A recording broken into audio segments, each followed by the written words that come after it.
Okay. 1, 2, okay. All right, got it going. Hopefully it'll work.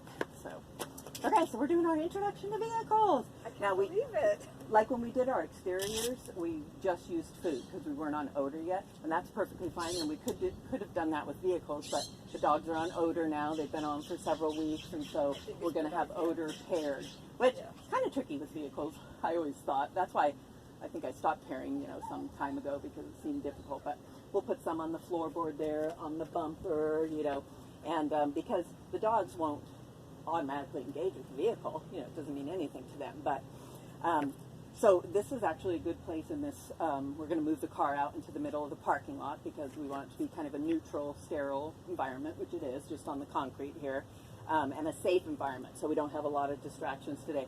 Because we always want to do that when we introduce something new, right?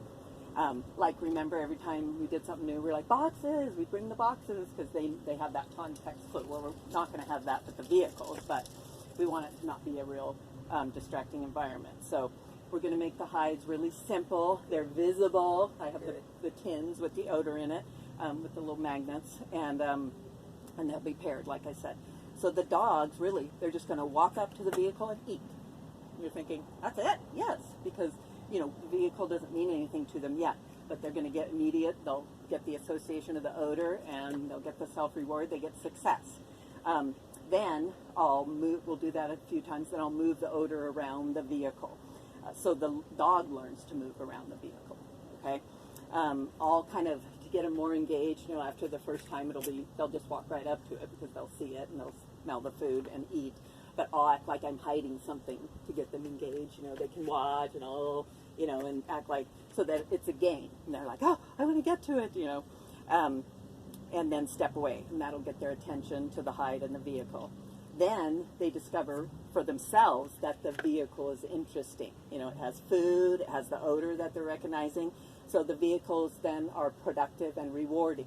So they get the association with the vehicle, just like they did with the boxes back in the beginning. So for you handlers, no gesturing or pointing.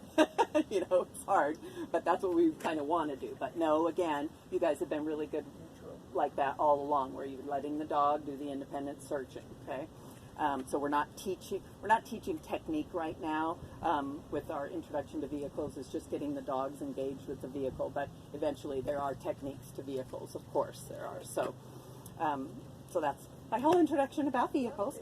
And so our first round, we'll pair the one hide. They'll walk up and eat. We'll do it a few times, and then your next one, we'll start moving the tin around the vehicle. Okay. All right, that's great. So I'm going to stop it, and then I'll video a couple of the runs.